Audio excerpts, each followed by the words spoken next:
2차 세계대전 당시 노르망디 상륙작전의 포인트 중 하나였던 오마하 해변에서의 전투 시퀀스를 그린 라이언 일병 구하기는 개봉 이후 25년이 지난 지금까지도 전쟁 영화의 바이블로 남아있습니다. 특히나 수통을 배달아 놓은 부위에 총알이 명중되자 잠시 후 수통에서 피가 섞인 물이 쏟아져 나오는 이 장면은 영화의 전투 디테일이 얼마나 대단한지를 대표적으로 보여주었었죠. 오죽하면 개봉 당시에는 미국의 본처에서 참전 용사들을 위한 한 라인 전화를 새로 개설해 놓을 정도였다고 합니다. 영화의 전투 묘사가 실제와 너무도 흡사하여 영화를 관람하다가 트라우마를 겪는 이들이 너무 많아져서 말이죠. 라이언 일병 구하기의 개봉 당시를 기억하는 이런 유의 경험담들은 지금도 얼마든지 찾아볼 수 있습니다.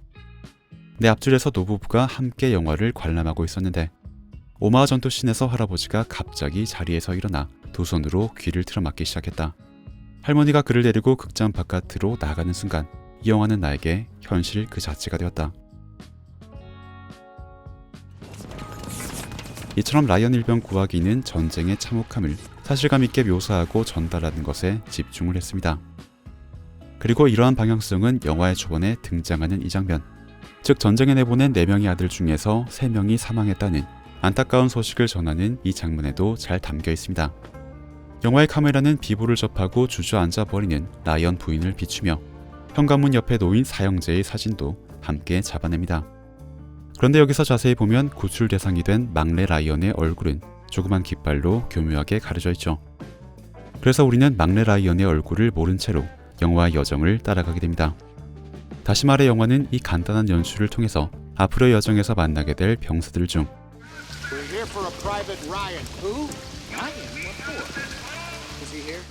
막내 아들 라이언이 누굴지 또 그가 살아있기는 한 것인지조차도 불확실하게 만들어버리고 있는 것입니다.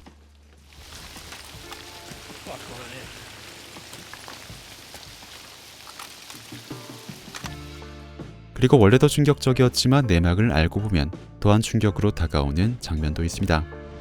오마하 해변 상륙작전 중 독일군 병사 2명이 미군들 앞으로 뛰어나와 알아들을 수 없는 독일어를 외치며 두 손을 들고 항복 의사를 표시하는 장면이 있습니다.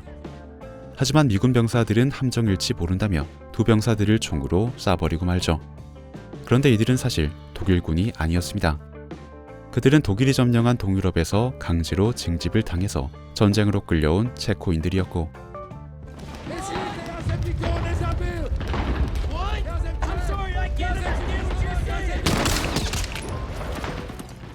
미군 병사들이 알아듣지 못했던 이 대사도 사실은 제발 쏘지 마세요. 나는 독일군이 아니라 체코인입니다. 나는 아무도 죽이지 않았어요. 라는 내용을 체코어로 말한 것이었습니다. 원래도 전쟁의 무자비함을 극대화시키는 장면이었지만 이런 내막을 알고 보면 더욱더 씁쓸해지는 장면입니다. 영화의 주축인 밀러 데위는 허무하게 죽음을 맞이한 체코인들을 안타깝게 바라보는 성정을 가진 사람이지만 그 역시도 전쟁에 참여한 이상 적을 죽여야만 자신과 아군을 지킬 수 있는 입장에 있었습니다. 그래서 그의 소대원들이 독일군 포로의 처분을 고민하며 시간을 보내고 있을 때 밀러 데위는 별다른 말 없이 어떤 행동을 합니다.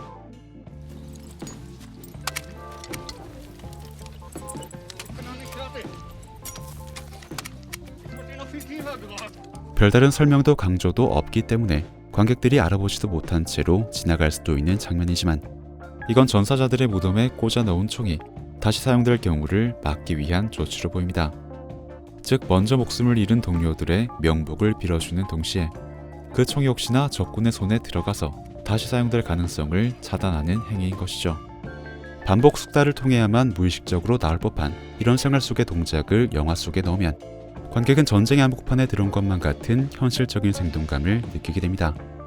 이런 장치를 또 하나 살펴보자면 밀러 데위가 독일군 포로를 위협하기 위해 그의 눈을 가리며 즉결 처형의 험악한 분위기를 조성하는 장면에서 등장합니다. 이 소동을 복격한 잭슨 일병은 몸에 배어있는 듯한 동작을 곧바로 수행하는데 이건 역시도 앞선 동작과 마찬가지로 너무 자연스레 지나가서 그 의미를 모를 수도 있지만 이건 총기의 멜빵끈을 한쪽 팔에 감아 조준을 용이하게 만드는 라이플 슬링이라는 기술이라고 합니다. 그러니까 잭슨 일병은 즉결 처형이 일어날 것이라고 생각하며 몸에 배어있는 사격 준비 동작을 그대로 수행했었던 것이죠.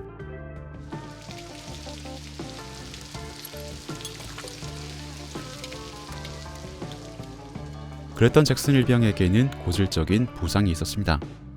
소대에서 저격수를 받고 있는 그의 엄지손가락에는 항상 C4 멍이 들어있었는데 이건 2차 대전 당시에 미군이 사용했던 M1 게런드 소총에 이런 특유의 장전 방식 때문에 생기는 굉장히 일반적인 부상이었습니다. 엄지손가락을 다치는 사람이 워낙 많아서 M1 덤브라는 고유의 별명도 생길 정도로 말이죠. 그러면 이번엔 비교적 최근에 나온 명작 영화들로 넘어가 보겠습니다. 덩케르크에서도 마찬가지로 당시의 상황을 그대로 반영하는 디테일한 연출이 등장합니다. 영화의 주인공인 토미는 덩케르크 시내를 걷다가 독일군의 습격을 받는데 반격을 하기 위해 장전을 시도하지만 기능 이상이 생겨서 여러 번의 시도 끝에 어렵게 장전에 성공하는 모습이 연출됩니다. 언뜻 보면 너무 당황을 해버려서 장전을 못한 것처럼만 보이지만 이건 앞서 말했던 M1 덤브와 마찬가지로 당시의 장비 결함 때문에 생긴 장면이었습니다. 당시 영국군들은 리엔필드 소총을 주력으로 사용하고 있었는데 리엔필드에 들어가는 총알의 하단부에는 이렇게 바깥으로 돌출된 원형의 테두리가 있었습니다. 그런데 총알을 장전하려고 하면 이 원형 테두리끼리 서로 맞물려서 총알이 끼어버리는 기능 고장이 굉장히 빈번하게 발생했습니다. 그래서 여기에도 림락이라는 고유의 별명이 붙어버렸고 토미가 장전을 못해서 반격을 포기하는 문제의 장면도 역시나 이 역사적인 림락이 문제였을 것으로 보입니다. 하지만 다행히도 토미는 독일군의 추격을 뿌리치고 동맹인 프랑스 병사들의 도움을 받아 덩케르크 해변으로 넘어갑니다.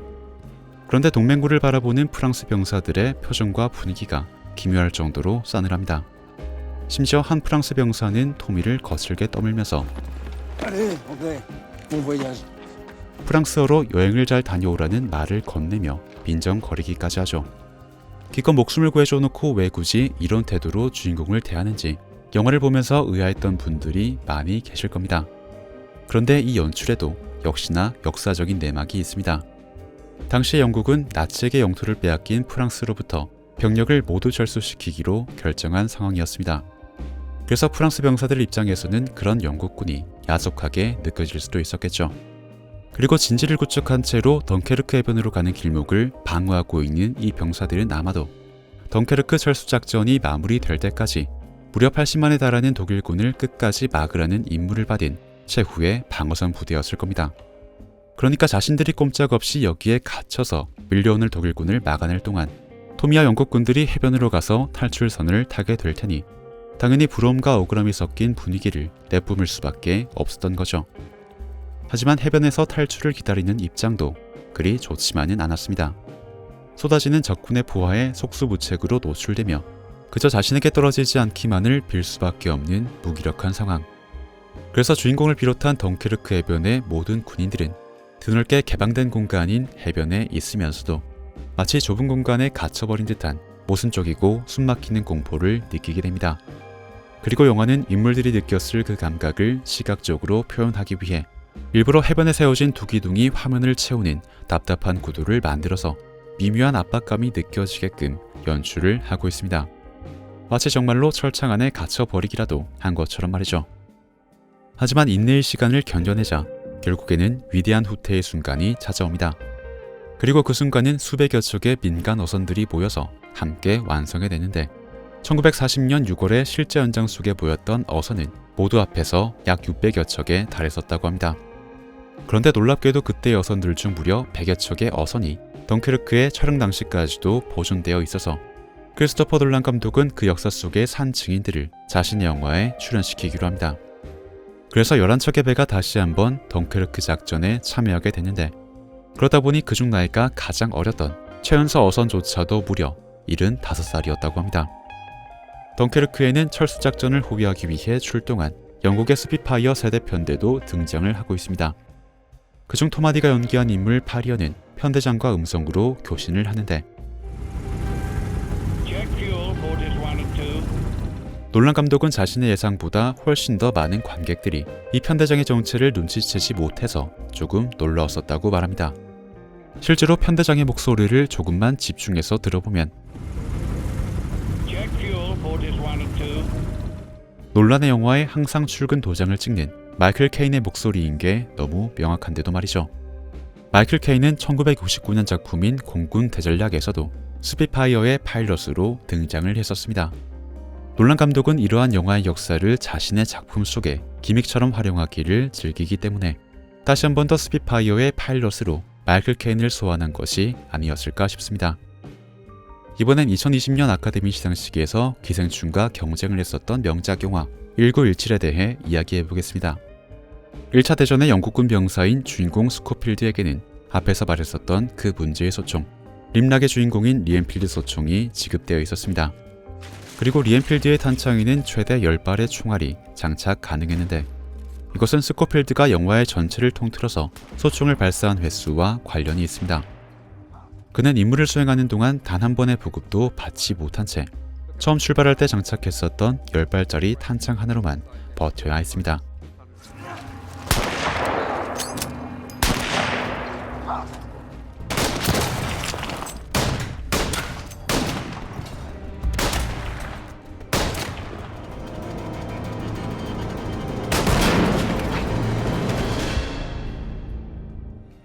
그래서 이렇게 9발의 총알을 소진하고 난 다음에는 그에게 남은 건 단 한 발의 총알 뿐이게 되었죠. 그렇기 때문에 정면으로 마주친 적군이 그에게 일방적으로 사격을 하며 쫓아올 때에도 그는 아무런 반격도 하지 못한 채로 도망을 갈 수밖에 없었습니다. 스코필드의 총알 사정을 모르는 상태로 보면 왜 저렇게 도망만 가나 싶은 장면이지만 그에게 남아있는 총알이 단 한 발뿐임을 알고 본다면 마지막 총알을 함부로 사용할 수 없기 때문임을 이해하시게 될 겁니다. 물론 안타깝게도 그렇게 아껴둔 마지막 총알은 써보지도 못한 채 이렇게 물에 잠겨버리지만 말이죠. 스코필드는 그 모든 우여곡절을 뚫고 결국엔 목적지였던 전투지역 무인지대에 도착합니다. 적진을 향해 목숨을 걸고 돌진하는 병사들을 구하기 위해 그들과 엇갈린 방향으로 전력 질주를 해야 하는 스코필드. 전장 속에서 엇갈리는 생사의 비정함을 너무나도 탁월하게 묘사한 이 장면은 영화적인 시각 표현의 극한을 보여준 1917의 대표적인 명장면입니다. 그런데 이토록 완벽하게만 보이는 이 장면에도 사실은 너무나 인간적인 오게티가 숨겨져 있습니다. 여기서 자세히 보면 지휘관의 신호가 떨어지기 전 참호 바깥의 공터 위를 걷고 있는 건 오직 스코필드 뿐입니다. 그리고 지휘관의 신호가 떨어지고 나서야 선발 부대가 참호 바깥으로 달려나가는데 그 중에서도 특히나 빠른 속도로 세도하는 병사들이 선두 그룹을 형성하기 시작합니다. 그런데 잠시 후에 보면 그렇게나 빨랐던 병사들보다도 훨씬 더 앞에서 달리기를 하고 있는 3명의 병사들이 갑자기 화면 속에 등장하게 되죠. 거기다 이 수상한 병사들을 자세히 살펴보면 총은커녕 그 어떤 무기도 들고 있지를 않습니다. 영화의 역사에 남을 만한 장면에 등장하는 이 수상한 병사들, 그들은 사실 연기자가 아니라 촬영팀 스태프들이었습니다. 그들은 참호 안쪽에서 스코필드를 따라 걸으며 촬영을 하다가 이렇게 참호 바깥에서 질주 장면을 찍기 위해 대기하고 있던 트럭에게 카메라를 넘겨주고 나서 카메라와 연기자들의 동선상 유일하게 방해가 되지 않을 만한 병사들의 돌격 방향으로 자신들도 함께 뛰어간 것이었습니다. 수많은 병사들과 뒤섞여서 눈에 띄지 않도록 똑같은 군복을 입은 채로, 그리고 방금 전까지는 카메라를 들고 있었으니 손에는 그 어떤 무기도 들지 않은 채로 말이죠.